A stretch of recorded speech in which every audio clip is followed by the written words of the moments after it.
बॉलीवुड के एक प्रोड्यूसर ने किया खुलासा कि राज कुंद्रा को अपने ही कर्मों की सजा मिल रही है। राज कुंद्रा के साथ तो ऐसा होना ही था, क्योंकि राज कुंद्रा ने मेरे साथ भी धोखा किया। ये प्रोड्यूसर और कोई नहीं बल्कि सचिन जोशी हैं, जो कि सनी लियोनी के साथ कुछ फिल्मों में भी काम कर चुके हैं और सुर्खियों में तब आए थे जब विजय माल्या का गोवा वाला किंगफिशर बंगलो इन्होंने खरीदा था।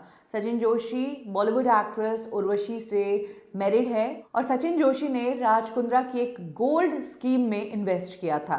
इस गोल्ड स्कीम के तहत 18 लाख रुपए सचिन जोशी ने राज की इस गोल्ड स्कीम में दिए थे और कहा गया था कि 5 साल बाद इन पैसों के बदले आप 1 किलो सोना खरीद सकते हैं। 2014 में सचिन जोशी ने ये पैसा जमा करवा दिया था राज की फर्म को, लेकिन 5 साल बाद जब सचिन जोशी अपना वो सोना लेने गए 1 किलो, तो वो सोना उन्हें मिला ही नहीं। उनके साथ ये फ्रॉड हुआ, जिसके बाद सचिन जोशी ने पुलिस में कंप्लेंट की। इस मामले पर केस चला और अब सचिन जोशी की इस केस में जीत हो गई है। ना सिर्फ कोर्ट ने ऑर्डर दिया कि सचिन जोशी को 1 किलो सोना दिया जाए, बल्कि ये भी कहा कि 1 लाख रुपए राज की कंपनी पर फाइन लगाया और 3 लाख रुपए अलग से सचिन जोशी को देने पड़ेंगे, जो उन्होंने कोर्ट के कामकाज के लिए खर्च किए।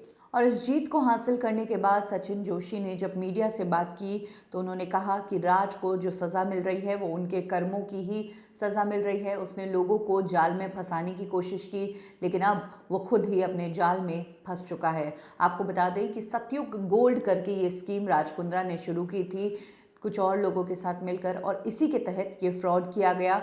सचिन जोशी ने ये भी कहा कि मेरा जो ये केस है ये तो सिर्फ एक एग्जाम्पल है और मेरे पास प्लेटफॉर्म है, इसलिए मैं आप तक ये बात पहुंचा रहा हूं कि कैसे मेरे साथ फ्रॉड करने की कोशिश की, लेकिन जो मेरे साथ हुआ वही इस स्कीम में और भी लोग जिन्होंने इन्वेस्ट किया है उनके साथ हुआ है। आपको बता दें कि इससे पहले प्रोड्यूसर रतन जैन भी राज कुंद्रा के लिए कह चुके हैं कि राज कुंद्रा है कौन, बॉलीवुड इंडस्ट्री से उसका नाता क्या है।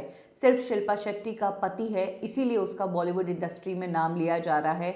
बाकी राज कुंद्रा ना एक्टर है, ना डायरेक्टर है, ना ही प्रोड्यूसर, इसीलिए इस मामले को इतना बॉलीवुड से नहीं जोड़ना चाहिए।